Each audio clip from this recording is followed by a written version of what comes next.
Hello, everyone. Thank you for joining us on the Unbroken Veterans podcast. Today, we're talking about moving veterans forward, and we're sitting here with Joe Hunter and Ron Hernandez. Gentlemen, if you'd like to introduce yourselves. Ron Hernandez, the founder of Moving Veterans Forward. Joe Hunter, I'm the executive director and CEO. I joined the organization in July of 2025. Ron's been kind of overseeing things since 2010, 2011, and he's kind of the brainchild of the operation here. Fantastic. So, what's the, for starters, what's the best way veterans can access your program? I'm assuming it probably has to do with the internet, but I just want to confirm that. Yeah, so we're by and large a referral-based agency here in the Omaha metro area. When a vet is in need, them or their caseworker will reach out to us either via an online form or through a phone conversation with one of our support representatives that will get them set up for the programming that we provide. A lot of that takes place again either in the phone universe or the online universe. Hmm. So those are probably the two best methods for veterans to reach us and connect. So both telephone number and website slash email. Correct. Okay. Yeah. Fantastic. So can you shed more light on how your program works, where it comes in, kind of where the left and right limits are, if you will, uh, and how kind of the step process of someone utilizing moving veterans forward. You want me to handle that? Yeah, I'll let you take that. Pretty much what we do is we get to do the fun part. I mean, nobody likes to be homeless. That's a bad thing. But I always tell everybody we get to be Santa Claus every day. Once a veteran has gone through the system, and it's anywhere from a couple months, sometimes these guys are in the system for a year, getting all their health, mental, psychological needs taken care of. And once they're stable, their caseworkers will then reach out to us. And we get to furnish that home with all the household items that they need, a bed, furniture, dishes, pots, pans. We give them at least a good couple of weeks worth of food because most of these guys, they're homeless. They've lost everything. They don't have a car. Right. Um, that's pretty much what we do. The veteran doesn't have to pay for anything. They get everything for free. We have trucks and trailers. We load it all up. We deliver it to the veteran. And like I said, we're kind of like Santa Claus. We come rolling in the morning with everything that they need, set up their home, and um, that's pretty much the nutshell that we do. We do a little bit of follow up just to make sure that they're transitioning okay, because that is a big culture shock when you're going from either a hospital or a structured facility that they're at, where they're getting 3 meals a day. Their buddies are there. They're going through group therapy, so they're already structured. Now you're putting them into a home. A lot of times in a neighborhood they're unfamiliar with. They have no friends. So it is somewhat of a culture shock for them, and we want to make sure we're not setting them up for failure. So we sometimes follow up with the veteran just to make sure they're transitioning pretty good. Yeah, that's that follow-up piece sounds like possibly one of the more important parts of the whole thing. Mhm. Far as placement, so can you walk me through kind of where the locations are that they get placed and maybe how that comes about? Uh, we're pretty lucky here in Omaha, Nebraska. We have a facility called Victory Apartments. It's ran by the Burlington Group. They are a management facility, but they purchased an old hospital slash college here in Omaha, and they converted it into apartments for our homeless veterans. The great thing is in that facility, Victory Apartments, the VA actually has an office there, and that's where all the caseworkers are for the HUD-Bash program. Oh, And then throughout the Omaha area, there's a few facilities, or I should not call it facilities, there's a few apartment complexes to where over the years they've moved a couple of veterans in there and they found out, hey, this is a great thing. So now one entire apartment building, that's where all the veterans are going into. So they actually have their own little community there where each veteran will kind of look out for each other. And it's been kind of neat because sometimes the one apartment complex here in Omaha, Grover Square Apartments, the guys know our trucks when we come rolling in, and you'll get a couple veterans will actually come out and introduce themselves. Hey, I'm Joe Smith, and Oh, just kind of breaks that ice for that new veteran coming in. And then we have a couple landlords that some other apartments that are spread out through Omaha that we work with as well. So we're pretty lucky here. that's awesome. That's fantastic. For people to support uh moving, excuse me, moving veterans forward, what's a good way they can donate money, they can donate items, or am I totally off on how that even works? Our website's the best place to find all that information. We're actually kind of going through a retrofit phase of how we do our item donation process right now. But it'll all still be based on our website at mvfne.org. We have Yeah. all of our public donation forms that are up on that site. If a monetary contribution is what you want to do, if you want to make an item contribution and you don't live in the area, we have our Amazon wish list even linked on that website. So Oh, cool. the particular household goods and some of those items that we need on a weekly basis that maybe we haven't gotten from a donation standpoint in the previous, couple of weeks. If we need, more butter knives or spoons or something, the Amazon wish list gets updated weekly so we can reach out to folks and say, hey, if you want to provide something, but you don't necessarily live in the area, you can't physically drop it off to us, or we can't physically come pick it up from you. Mhm. That's the best space for you to contribute and give back to the vets in our area. Awesome. Yeah, I see this operation will be here. And then, of course, the list of furnish, equip, and move. And Yeah, 2,499 veteran moves, 3,424 individuals touched. What year did you guys start? We actually, our anniversary's coming up. Don't laugh. April 1st was the very first day we moved a veteran, um, 2010. So our 15th anniversary is coming up here in a month and a half. That's what, so the company I work for on the civilian side, this is our 15th year. We started in 2010, also on April 1st. Oh, So wow, it's cool. yeah, that's funny. it's a funny But that coincidence. is, so what? It's a funny coincidence how the world It, works that way it sometimes. is, it really is. Um, but yeah, those numbers are amazing for 15 years. I mean, trying to think about all that it takes to make those things happen. So that's fantastic. And Now, that's just right here in the Omaha metropolitan area. That's not like regional throughout 4 or 5 states. That's just right here in town. And that's also all volunteer led. Like yeah, I'm the first and only paid staff member as of July of last year, and my time is not necessarily spent doing the moves. It's building the infrastructure, right. soliciting donations, building the fundraising model that it allows us to sustain that model. Hmm. Uh, the folks doing the moves, they're volunteering their time, and most of them, I would say a majority of them, are veterans or actively serving still. So we have a very unique sort of network of people that we get to work with every day. I tell everyone I have the best job in the world. I get to work with the most interesting people in the world because everybody that comes into this space has different backgrounds, different career fields, but they all were serving the same mission and the same focus. And they get to come here and they get to do the same thing that they did in their professional lives. Um, That's awesome. and it's truly remarkable to watch the Air Force and the Army guys and the Navy guys come together. Yeah. There's Oh, certainly some camaraderie and some maybe ball busting that goes on some days yeah, depending some on good what's going ribbon on. that goes Oh on. yeah, but Did they end up that's doing what makes any? it interesting. Did they all end up doing any pranks and stuff for the ones that all live in the same complex? Uh, the um, the veterans, they they there's a lot of poking with the veterans that we moved to, especially down at Victory Apartments. Um, there's a large. I'm thinking there's what 100.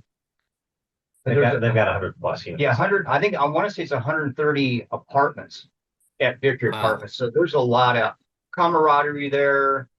They do a lot of activities there, and uh, Yeah, it's kind of neat. It's like walking back into an old MWR where just everybody's just having a good time and kind of sticking it to each other. So The Army guys and their acronyms. You have to write them down because I yeah, can't keep up some days. Well, I'll say I'm an Army guy, and you know what's funny is some of us, I say some of us because I'm sure I'm not the only one. There's a lot of acronyms. I don't know what they stand for, but I know how to use them in a sentence. So I'll just be able to understand what people mean, and carry on with my day and not have any idea what it stands for. But then the other thing I like to do is I'll make up what they stand for, and then hmm I'll tell people intentionally the wrong thing and yeah, see what happens. Like TOC is Tactical Operations Center, but in the reserve at least, probably in active duty too. A lot of times they're in a tent. And so I tell new officers that it stands for tent of command, and then I just see how far that carries them. yeah. But that's yeah. So in the just out of curiosity, in the apartment complex, like, is there a clubhouse or anything where they can all gather and do stuff, or they just kind of gather outside maybe? Granted, Nebraska in the winter I know is rough. I'm down here in Kansas City. There are common areas, but we also try to be intentional about that. We don't want anyone to ever feel like it's a clinical sort of situation. So Yeah, we yeah, try and host peer-to-peer events here in our shop, whether you want to watch, March Madness is coming up. So we'll try and go down there every other week and grab folks for March Madness on Saturdays or something. We'll have food, we'll have some soda and water here at the shop. We have a beautiful pond and a park behind our facility currently. So if they want to go out and walk around, if they want to just hang out and chill, they can kick their feet up on a table that's not somewhere that feels necessarily clinical to them. yeah. It's really important to build that sort of sense of comfort, but also that sense of belonging, and that doesn't always happen right away in a new environment. So we want them to be comfortable here where we're at. And this can be a neutral space for that. Good, good. And then, um, as far as the support of them living there, are there ground rules for getting to stay there? I'm sure there are to some degree. And then what does funding like? Again, just out of curiosity. On that end, it's interesting. So since we're a referral based agency, we're not necessarily the folks going out under the bridges and into the camps or into the shelters to find. Right. The folks we work with are doing that work. And by and large, they're working with a variety of agencies, the HUD-VASH program through Housing and Urban Development at the federal level, the Omaha Housing Authority here, or Sarpy Housing Authority, uh, to work the voucher angle to get them the subsidized housing, to get the money to pay for the project. And then the landlord ultimately to say, yes, we will accept that voucher, we will accept the subsidy. Once kind of those boxes have been checked, they get sent to us and they say, okay, we have the housing identified, it's paid for, and they are healthy, they're stable as much as we know them to be. Mhm. Can you give them furniture? Can you give them a bed to sleep on? Can you give them the pantry full of food that they need to get that first disability check in the bank, since they probably haven't had benefits before? Right. Um, so we get to come in again. Ron said it best. We get to be Santa Claus. We get to come in and say, Yeah. here's this goodie bag and the trailer full of stuff. That's for you at no cost. We'll move it in. We'll set it up for you, and then we leave.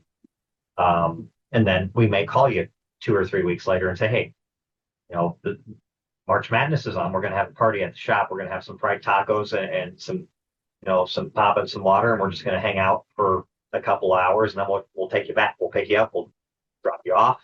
Um, that sort of work has an intangible return on it. It's hard to quantify. There's not dollars and cents linked to it. There's not necessarily um, an emotional response. And I won't say everyone leaves with a smile on their face, because it can be overwhelming to come into a space, a room full Yeah. of people you don't know. Yeah, I'm But what sure. everybody has is a common understanding of where they've come from and where they're at right now. For them to get comfortable with that, it starts here. Um, Yeah. and I think that's something that we provide that's special that a lot of other places can't do without being very intentional and very invasive. And the veteran community, as we all know, isn't necessarily fond that all of the time. It's true. Um, it sounded a moment ago, like you said, about helping them with benefits. Did I mishear, or is that correct that you guys try to help get checks in the mail for them where they can receive benefits in the So the VA? caseworker on the front side will help them with that generally. Okay. We Okay. see it as our goal to provide them with enough food sometimes to get that first check in the bank where they're not sitting there and saying, "Oh, I've got this Right. lovely part-time now, but I don't have a way to feed myself for two Yeah. weeks until I get that check." Okay. Um, so we try to be very intentional about, again, giving a solid foundation for them to start on. Um, Expanded programming is coming hopefully here in the near future on our end on how we can continue to support those folks. We're not quite there yet, but it's our goal to sit down and be able to be a partner not only to the agencies we work with, the referral agencies that we work with, but also to the clients that we're serving from those referral agencies. So we've got A and B done really well. It's that C phase that we're trying to build out now as well. Um, Yeah. that's kind of the next chapter of moving veterans forward here, as Yeah, but Ron and I see it. it seems like you guys have a very sturdy foundation. So to it makes sense to me when someone wants to grow slowly, really get their feet under them with A and B, as you say, and then slowly expand into C. Just the way I see it, it makes it that much stronger of a program. What are some, do you have any kind of upstanding or really cool success stories from your program? Yeah, I'm gonna bring up Nathan. Yeah. We had a young kid. He's still in the Army Reserve, MP, and I do mean young. He's probably at the time he was maybe 24, 25 years old. Uh, but he had a need for speed. Got in trouble racing street bike on the streets. Got in trouble with the law. Became homeless. Uh, Worked the system. Got through the system, and we helped him out. And then he had community service he had to do a lot of community service hours. So he did his hours and he stuck around for almost 2 years as just a regular volunteer. While he was volunteering for us, he was working, at a gas station, scraping the barrel, barely making his bills. He built some relationships here at Moving Veterans Forward and with some other businesses. We got him a really good, high paid job uh, building and rebuilding video games that you see like in Oh, arcades and stuff, yeah. doing the motherboards. And we just got a phone call a month ago. He is now going to be a professional motorcycle racer. He's got a full ride sponsor. They're building his bike right now, and he's going to race competitively professionally. Wow. And I think That, it's 600cc throughout here in the Midwest, racing all over road racing. So that's just one of many success stories. I mean, we've had the guys where they were married, got into trouble, got into drugs and alcohol, got divorced, mhm. lost the kids, uh, come around full circle. They got their life put back together, started seeing the wife again, kind of dating, got remarried, and the family's back together. And he owns his own business, a landscaping company. Wow. What So, are you guys using some other resources to kind of connect them with, or um yeah, it just sounds like you guys are having awesome success. So I'm just curious what Oh, some, Ron's been doing this long enough to where he just has a natural network of partners, okay. of family. I mean, they are family to us at the end of the day. Yeah. Of anyone who's willing to step up and say we're going to take care of people who have said they're willing to sacrifice for us. Um, that's been built on Ron's back. It's been built on his shoulders. He's the one who has the sweat equity in this. Um, he won't tell you that because he's a modest and a humble guy. But Is that why you're um, doing most of the talking? yeah, yes, but I will tell you that much. Um, he's a great man to learn from. He honestly has a servant's heart when it comes to it. And I don't say that to be a cliche. Um, you don't get to where we're at. You don't get to help this population unless there's trust, there's respect, and there's understanding of where folks are coming from. Yeah. This is no judgment space. Nathan is a good example of that. When we have volunteers who come in who do have community service, whether it's court ordered or not. Um, Ron and I know about that just from an aspect administratively. We have to sign off on a sheet that says, Right. hey, they did Right. their time. No one else has any idea that that person is any different than them when they walk in the door. Uh, the same thing is true when a veteran walks in who was homeless, who wants to pick their furniture out with their caseworker here in the shop. They want to do that. We open our doors to them, and there is no judgment here from anybody in the room. So this has to be a neutral ground, a safe space, and a space where everyone's respected and can communicate. And sometimes that does lead to some tough conversations. Hey, you're moving Right. into a 100 square foot apartment. You don't need a sectional sofa. You don't need a queen size bed because you frankly don't have room for it. Do we have it? Would we love to provide it? Yes. So call us when you get to that point in your life. We hope to get there. But that's all been built on Ron's ideas, Ron's shoulders when it comes down to this, and that culture permeates from the bottom up. Hmm. One of our key volunteers here always tells the story. He goes, I always felt listened to and heard. His first day here, we were touring the potential to move into a new space. It's literally across the parking lot from where we're at now. So he was here on his first day. We toured that new space and we had a round table afterwards. And we went around the circle. What do you think? Is this a smart move? Is it not? Do the numbers make sense from a financial perspective? Do they not? And Matt will tell you himself that from day number one, he was asked what he thought, how he felt. And that continues for everybody at any point throughout our whole organization at any time. And I won't say we're special. I think that everybody tries to strive for that, but we live it every day. And we also are comfortable enough to call ourselves out when that's not happening and say, hey, we need to correct ourselves. You need to get back in marching order. So, Well, there's an important difference when someone is told how they need to be helped versus someone listening to how they need to be helped. And even if you're probably right in knowing how someone should be helped, it doesn't change the fact that the reception is different if you just ask. right. And again, we've got enough experience around our table that our coordinator who does the placements, who does our donations, she's been doing this for a couple of years. She knows how to ask those questions. When she gets a response that maybe isn't transparent, she knows how to thread that needle and ask the appropriate follow-up question or questions Yeah. to get to the root of the problem. You don't necessarily get that from a handbook or through watching a training video. You get it through No. experience. Yeah, And absolutely. we're here to support those folks who want to learn how to do that, and we're also here to support the folks who need the help because they may not know what they don't even need or do need at a certain point too. So again, Yeah. it's a very unique thing we get to do here, and Ron has always laid the foundation for that. Our volunteers live and breathe it every day. We have challenging days sometimes, I won't lie. Um, but they always come back and they're like, we tried our best some days. And sometimes that's all you can do in this situation. Yeah. We're not unaware of that reality too. We can only do what we can do at a certain point too. Right. Know I what mean, our lane is, and we try and do it really well. Yeah. yeah. Well, that's fantastic.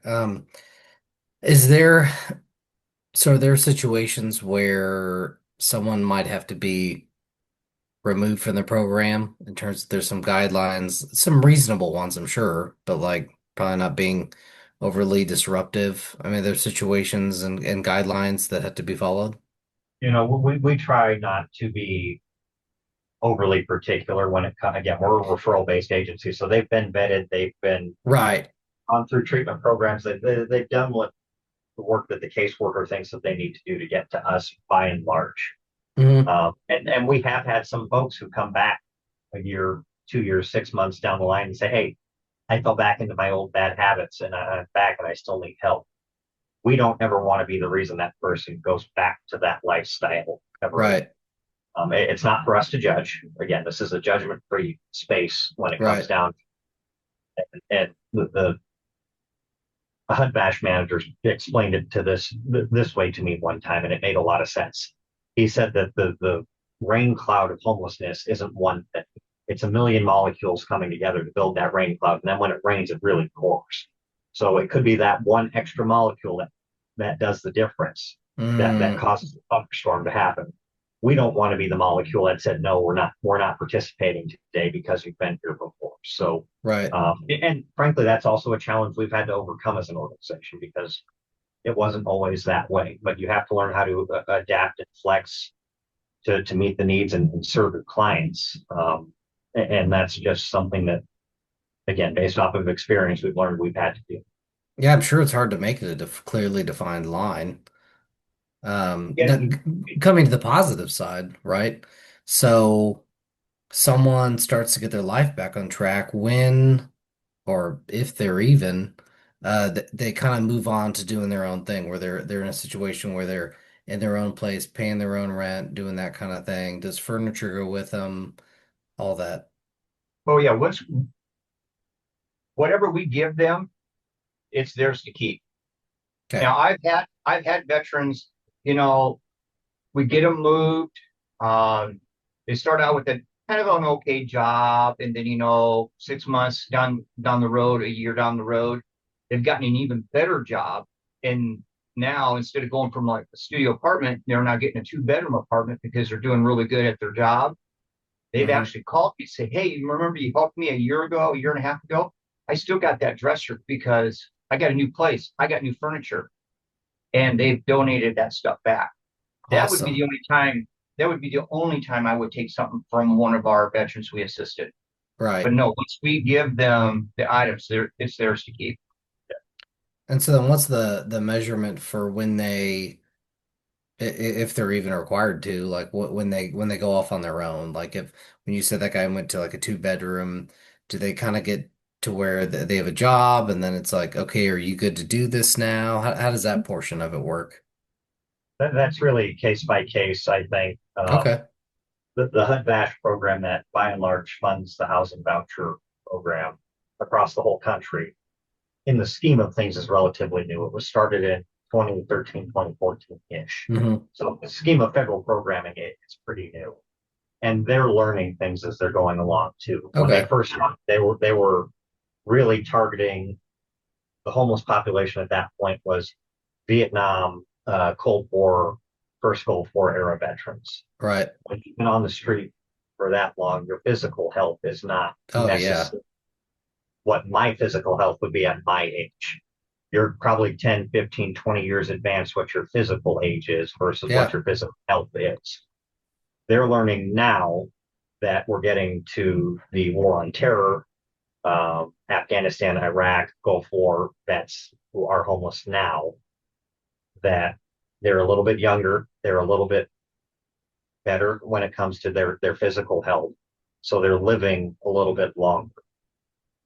Previously, with the Vietnam and post Vietnam era vets, they weren't necessarily staying in the program long term. They were either becoming homeless again or they were frankly passing away from just the elements that they had exposed themselves to for so long. Right. Right. Um, the HUD Bash program is having to adapt itself to sit down and say, okay, we used to have people in the program for 4 or 5 years, and then they would either term out or they would expire, to put it politely. Right. Um, Now we're seeing people who are in the program for 10, 15, 20 years that Oh, are younger or healthier, so that turnover isn't happening. And they don't have the availability and funding to sit down and say, okay, we can help more people, which is a good thing. We want people to stay yeah. housed, Yeah. but if they have disabilities, if there are physical ailments, mental ailments that disallow them from working and they can only make what is max disability and maybe Social Security if they're lucky at that age, they're not getting that job. They're not necessarily um, moving into that two-bedroom apartment. So long as they're housed, as far as the scheme of the federal programming around it, that's a good thing. Yeah. That's a win. It doesn't matter if they move on up or out of the program. We don't want them to fall back out and then have to re-enter the program. That is never a positive result. Right. But if they stay where they're at, that's satisfactory. Okay. Um, for us, again, we don't want to be the reason they're not housed. Yeah, So, absolutely. so if we can help them stay housed, that's what we want to do. And that's something we're learning now too. Hey, if we have someone who we moved 10 years ago, they have the same couch, the same mattress, the same bed frame that we gave them 10 years ago. So we're working to adapt our programming to say, okay, if you were with us 10 years ago, we want to be able to replace those items for you because Hmm. not everything we give you is new. We understand. It may not last another 10 years. Yeah. So if you need a new mattress, we want to be able to provide you with that. But again, that's part of kind of the learning curve of the longevity of the program that we provide. It's a great thing. It's a good thing that people aren't going becoming homeless again because they're housed. But Hmm. the barriers to employment, to moving in to their own space that isn't subsidized for them, may not be the reality for a chunk of that population. I won't say it's a majority of them, but for a portion of them, that's not necessarily the reality anymore. And that's something we're learning. That's something the federal programs are learning. Our partner agencies are learning now because this it's not a new problem, but the way we're solving the problem is fairly. Yeah. Yeah, that's a good way to say it for sure. So, kind of taking it back, how did the idea of this all come about and kind of work its way into what it is now?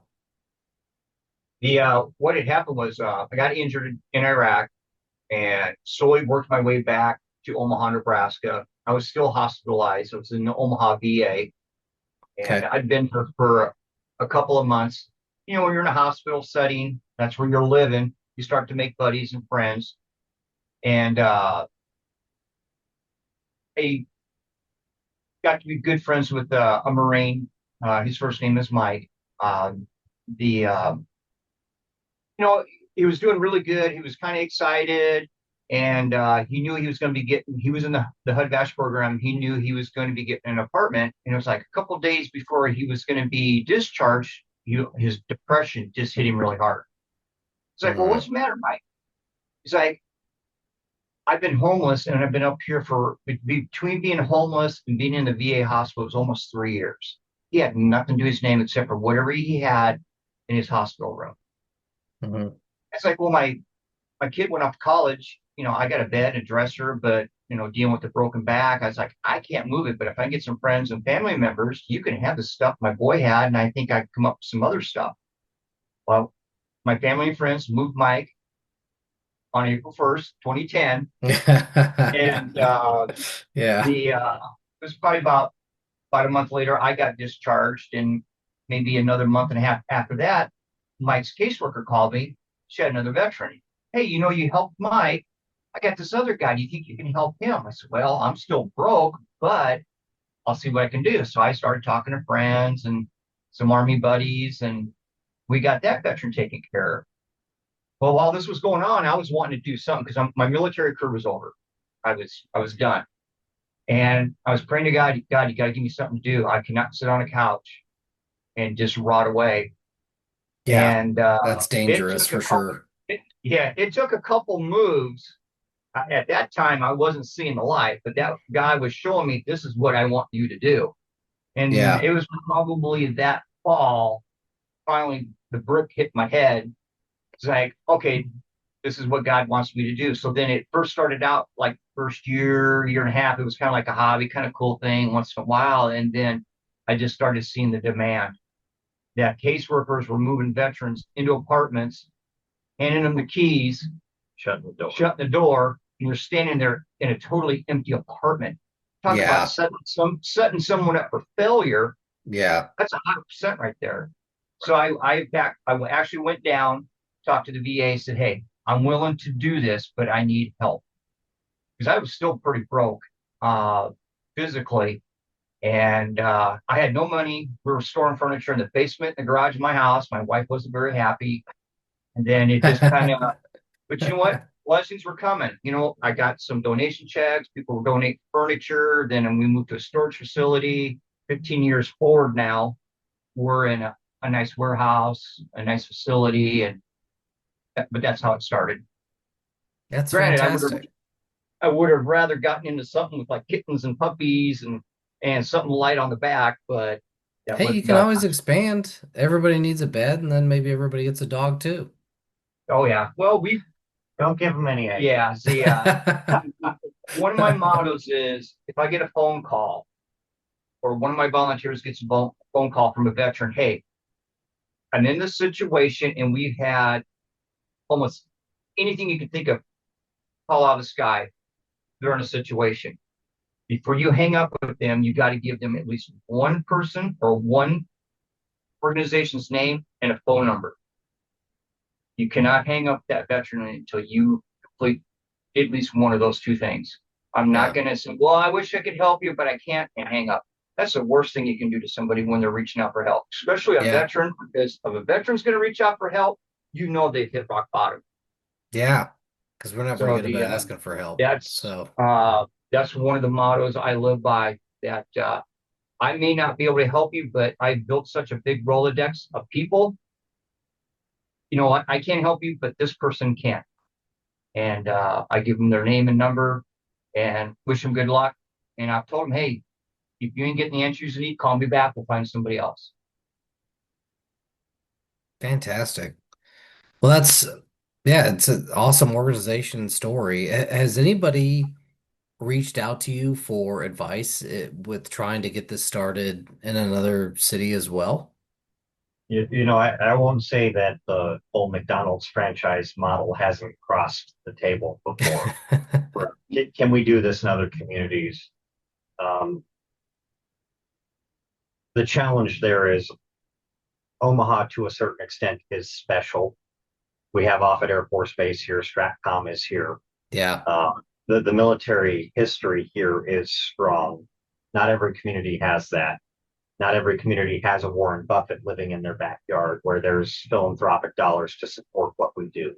yeah. Uh, Omaha has more nonprofits per capita than any other city in the country. I didn't know So, that. what happens here is unique when you're kind of at the top of that list. Um, but that doesn't mean the need isn't in other communities. Does Denver Yeah, have a need? Does Colorado Springs, Dallas, Des Moines? Yes, they do. Do we have a model that is perfectly copy paste to anywhere else in the country? Someday we might.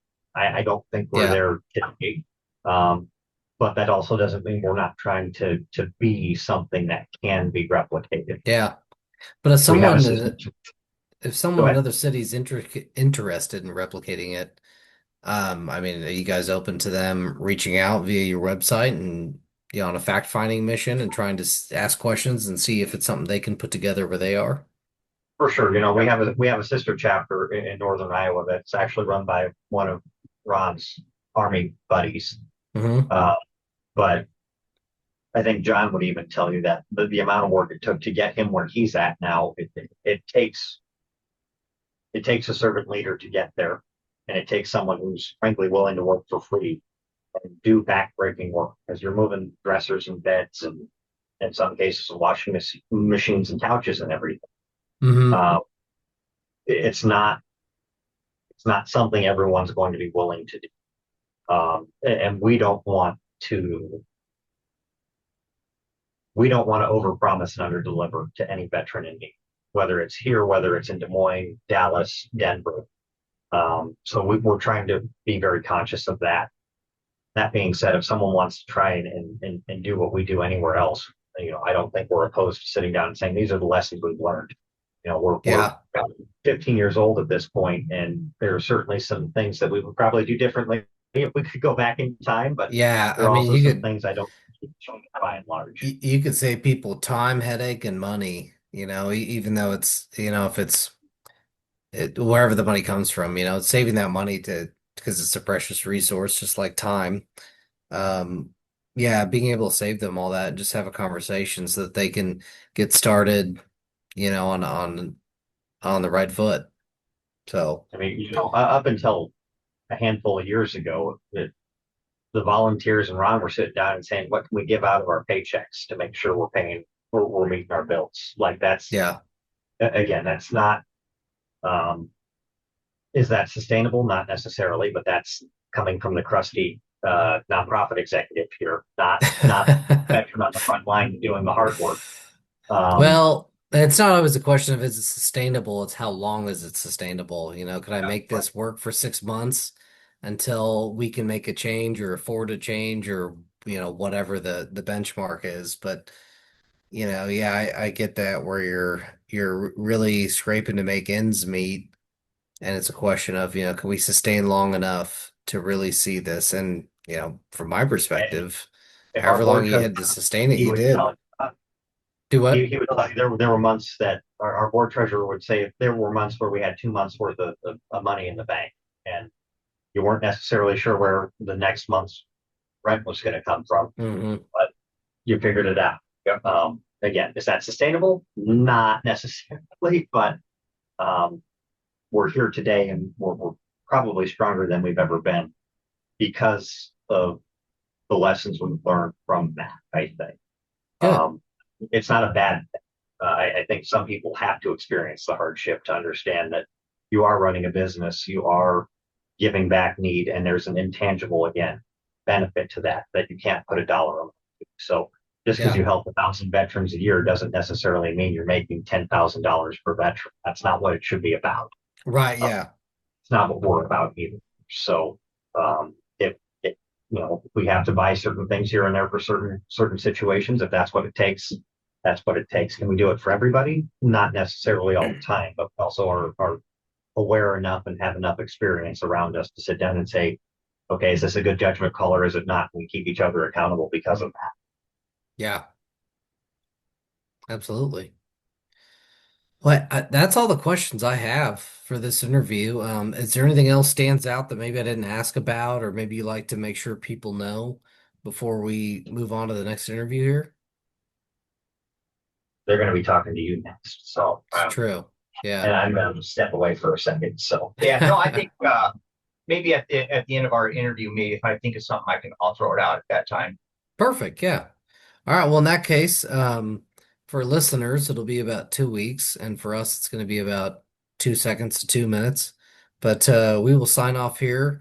And Joe, Ron, thank you guys so much for coming out and talking about moving veterans forward. It sounds like an awesome program, and I hope, if nothing else, this generated some interest from people from other places to do a similar thing because I think you guys are making a fantastic difference. So thank you guys for coming on. Oh, thank you. thank you. Thank you. We thank you for listening, and we hope you got something helpful out of this content.